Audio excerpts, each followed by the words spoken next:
You are not running out. I know the evening tells you a different story. I watch you when the house finally goes quiet.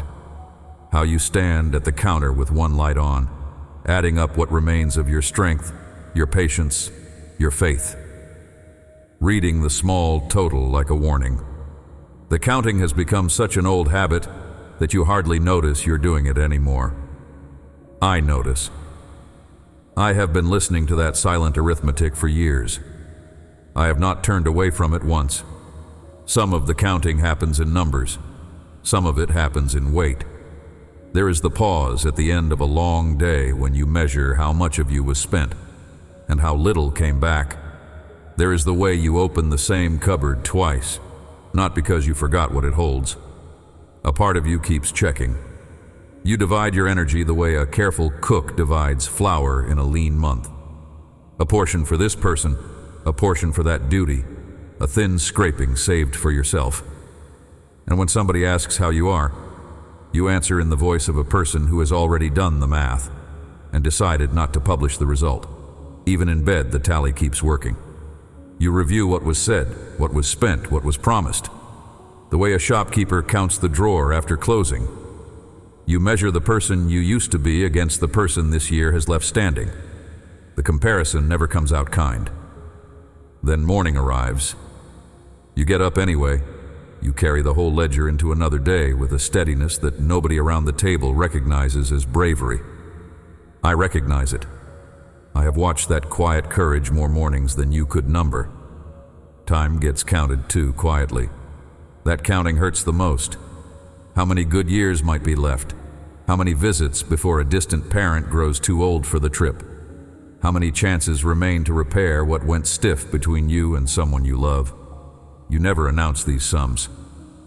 They surface on their own, in the car, in the shower, in the pause after an old photograph.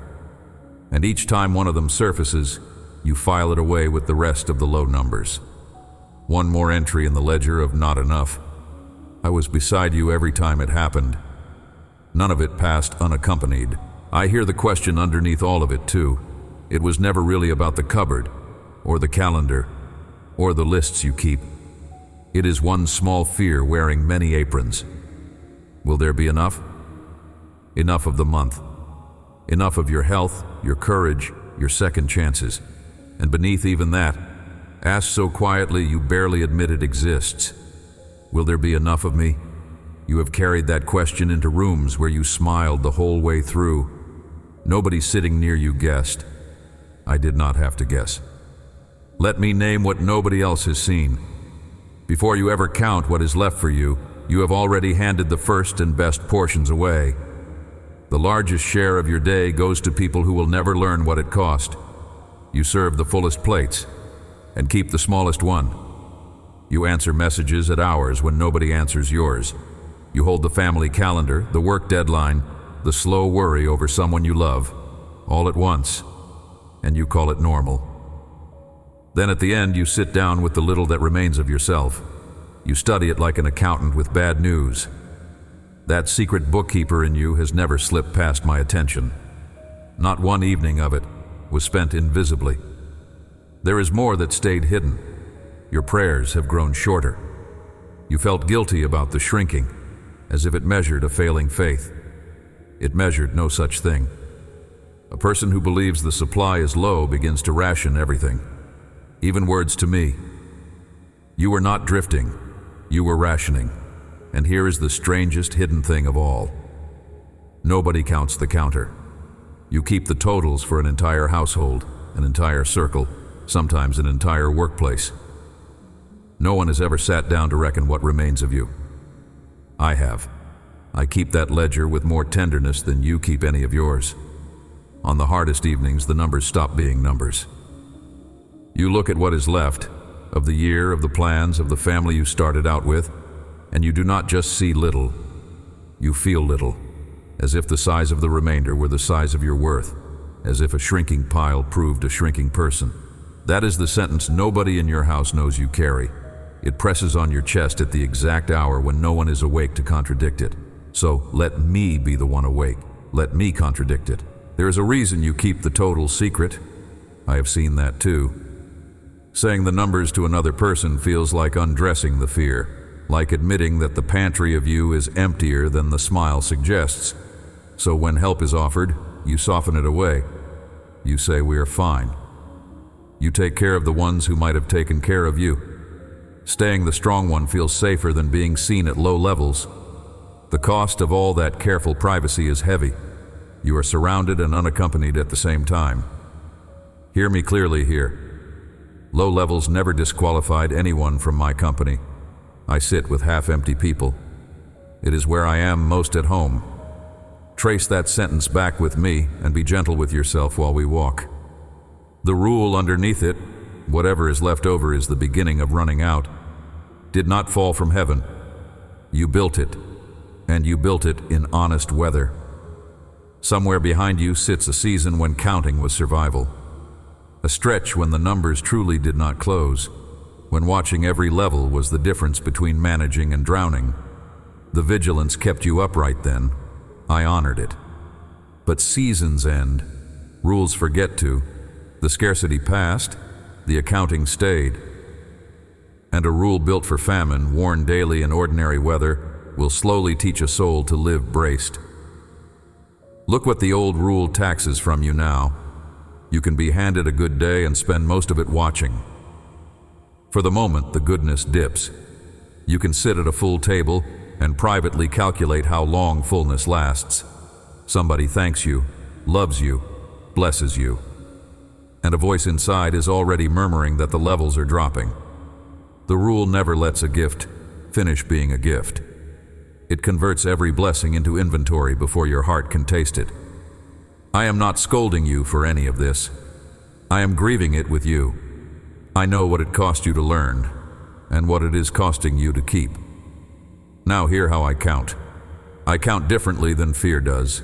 Fear takes the measure before the meal, with trembling hands. I take mine after everyone has eaten. In my house, what is left over is not the tale of scarcity. Leftovers can only exist where there was more than enough. When you stare at remainders, you read the beginning of an end. When I look at the same remainders, I read the receipt of a supper that satisfied everybody. Same pile. Opposite testimony. And the distance between those two readings is exactly the distance I intend to walk you across before these words settle. Picture two people in front of the same half jar of flour. The first sees the missing half and starts to brace. It is going. It will not hold. Something must be done. The second sees the present half and remembers. Someone filled this once. Someone has kept filling it. And the level has never yet touched bottom without provision walking in. Same jar. Two entirely different lives. Not because their circumstances differ, because their readings do. Fear reads levels. Faith reads history. And your history with me, if you let it testify, holds a suspicious number of chapters. Chapters in which the little lasted longer than the math said it could. And while we speak of history, count your survivals with me for a moment. Count the seasons that were supposed to finish you and did not. The stretch you swore you could not cross, crossed. The loss that was going to close your heart for good. And yet here you are, still loving, carefully but truly. Every morning you rose after a day that had emptied you. Somebody had refilled enough of you to rise. You have been outliving your own totals for years, dear one. That is not luck holding the seams. That is a supply whose bottom you have never been shown. My word has kept a story about all this. The largest supper I ever laid on open grass. People remember the multiplication. Almost nobody remembers the instruction I gave once the eating was over. Yet, that instruction, one short sentence spoken over broken bread, is the line I have been leading you toward since your kitchen counter. It was said for the ones who count. We are close to it now. Let it arrive unhurried. First, though, place your hand over the front of your throat, softly, and let it rest. Under your palm lies the narrow place where the honest sentence has been living, the one you never released. I'm afraid there will not be enough of me. You do not need to speak it to anybody. Let it simply be true for the length of one slow breath held under your own warm hand. I heard that sentence before it ever found words, and it did not cool my love, and it did not move my feet. Come out to that hillside with me now. Thousands of people on green grass beside a lake, far from any town, hungry after a long day of listening. My friends counted the crowd, then counted what little we carried. They ran the calculation every one of you knows by heart. Need on one side, supply on the other, despair in the gap. One of them announced that even a rich man's table could not stretch so far. Another brought forward a boy, a child holding 5 small barley loaves and 2 little fish, and apologized while he did it. What is this among so many? I had asked them the question myself. You should know. Where will we find bread for all these people? I asked it already knowing what I was about to do. Keep that close. Sometimes I hand my children a counting problem, not because I need the total. I want the counter standing near when the answer arrives. The math was never the point. The front row seat was. I did not laugh at the smallness. I received it. I lifted the loaves, gave thanks over them, and began to break. And the breaking would not run out. Hands kept reaching. Rows kept being served. The bread kept agreeing to be more. Everyone ate. Not politely, not carefully. Fully as much as they wanted, until the whole multitude leaned back satisfied on the grass. If the story stopped there, it would already be worth your evening. It does not stop there. When every person had finished, I gave an instruction nobody saw coming. I did not point at the crowd to tally how many had been served. I pointed at the ground, at the broken pieces lying where the people had eaten. Here is the sentence, exactly as my word keeps it. John 6:12-13. When they had eaten their fill, he told his disciples, "Gather up the leftover fragments, that nothing may be lost." So they gathered them up and filled 12 baskets with fragments from the 5 barley loaves left by those who had eaten. Stay inside that verse with me.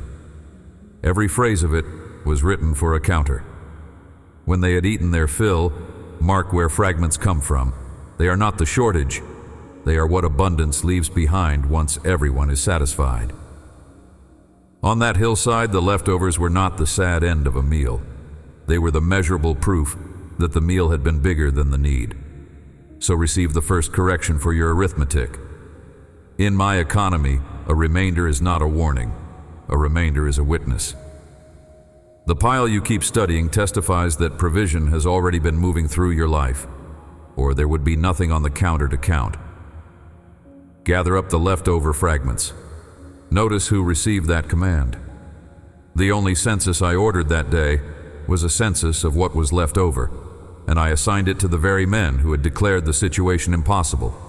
Each of them had measured the crowd against the bread and quietly closed the case. Each of them now walked the grass, bending down, filling his arms with evidence against his own despair. 12 men, 12 baskets. I sent every doubter home, hugging the answer.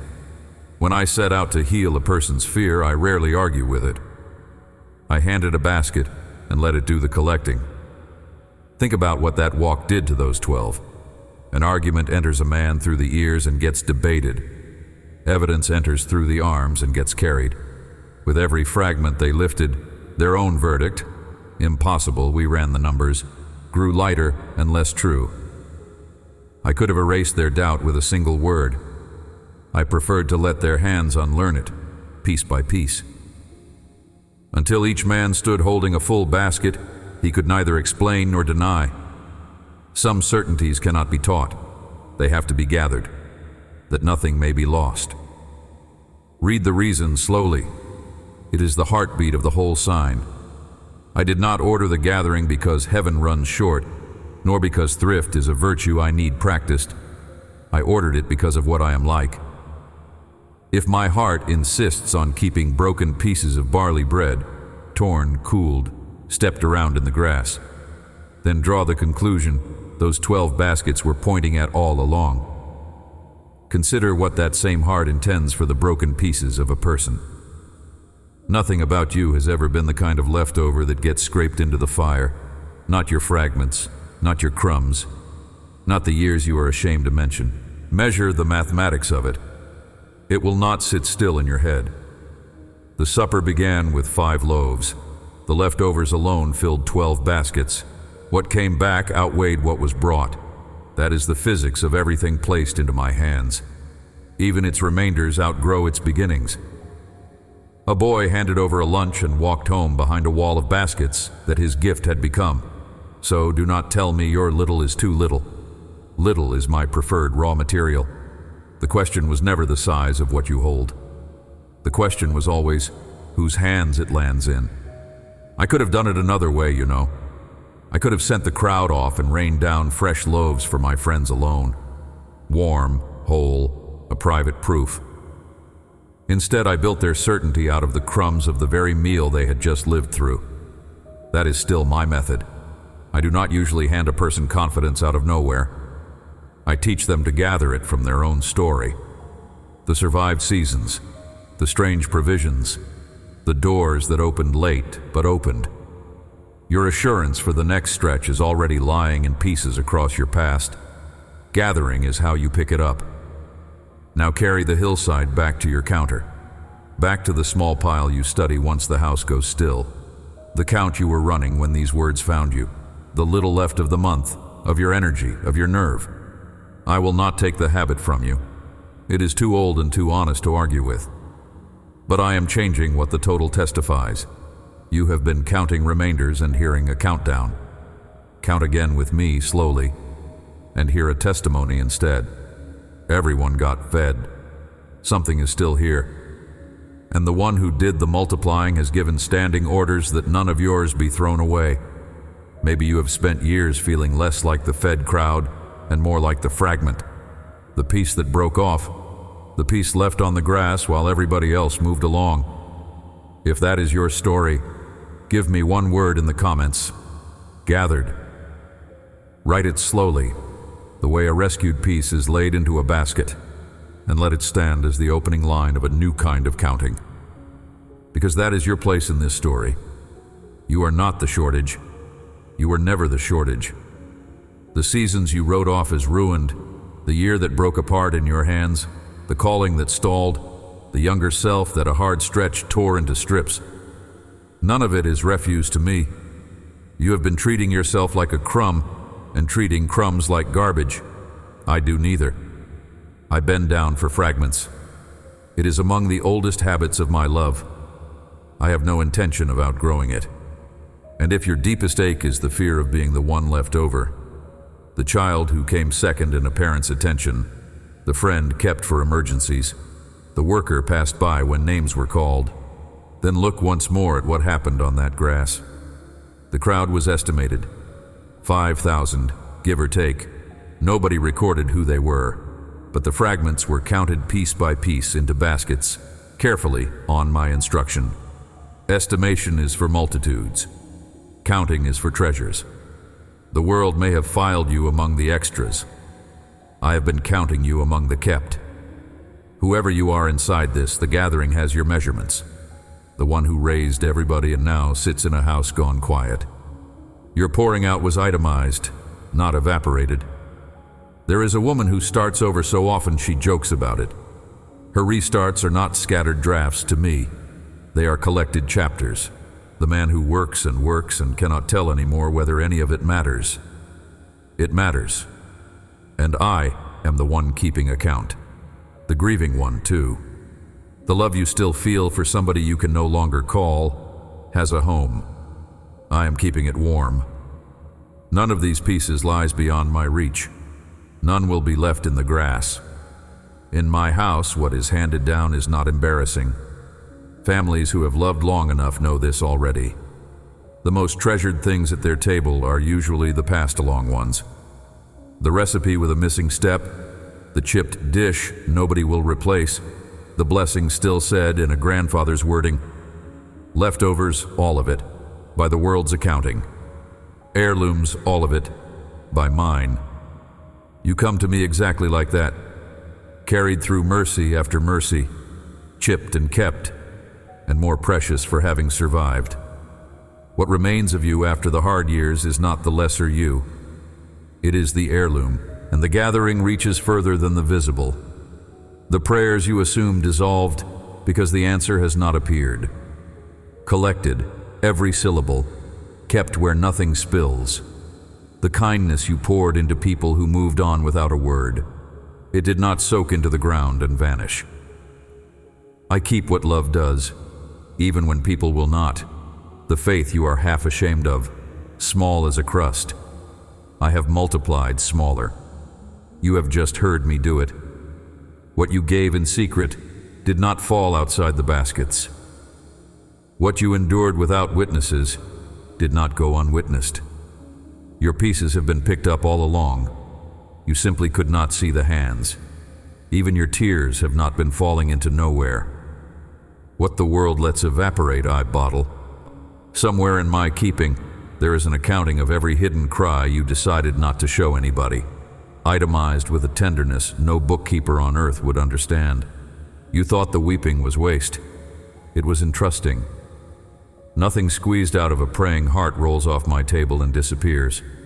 When I say I gather, I do not only mean bread. Do not fence off the years either.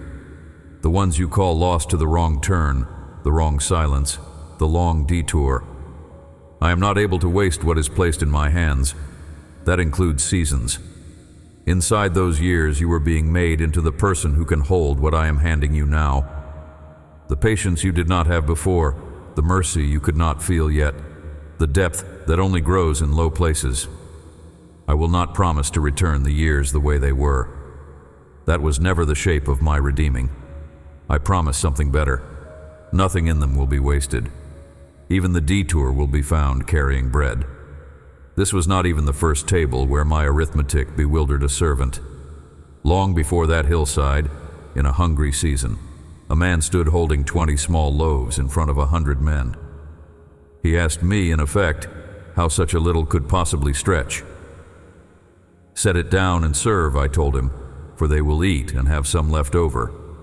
They ate. Some was left over. Write it across both testaments because it is a signature of mine.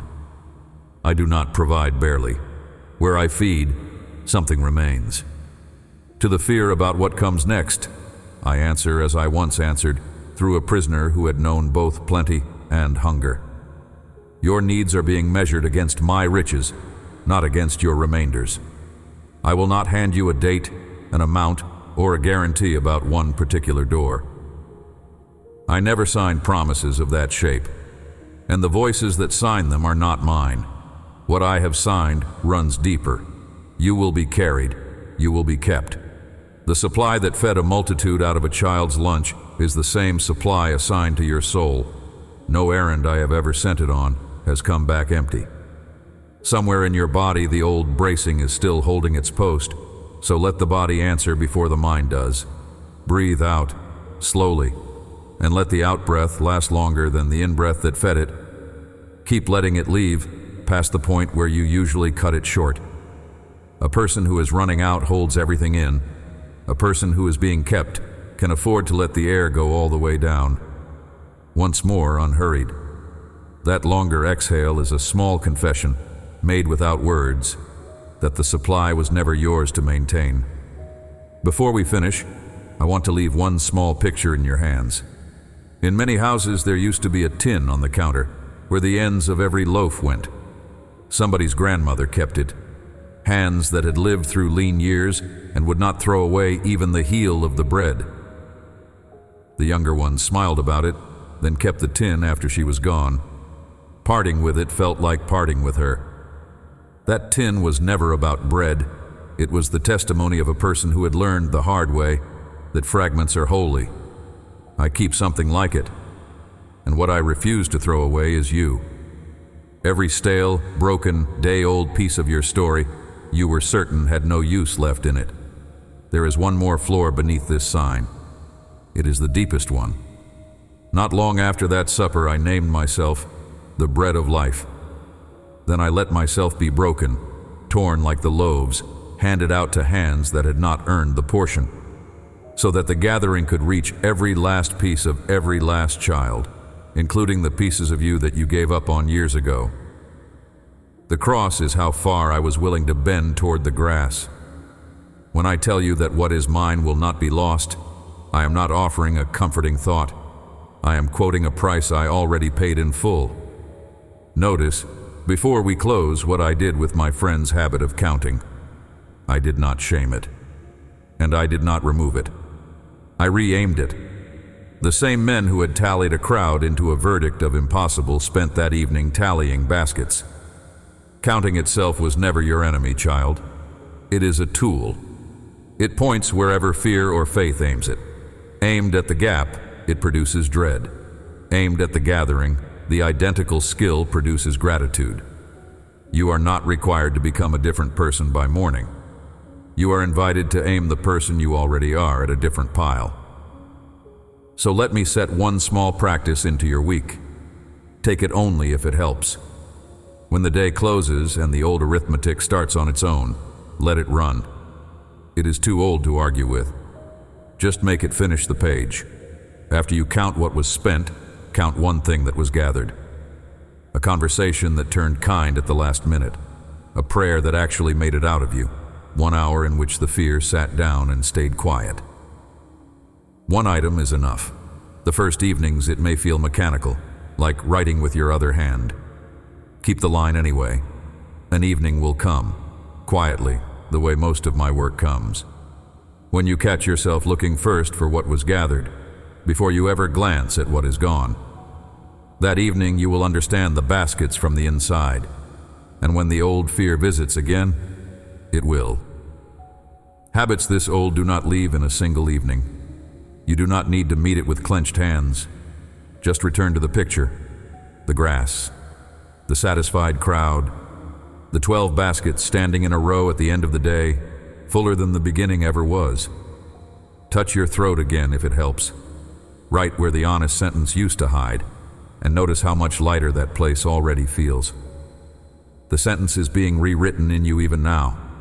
There was enough, there is enough, and what remains is loved, is gather the whole of it now, the way the fragments were gathered before dark.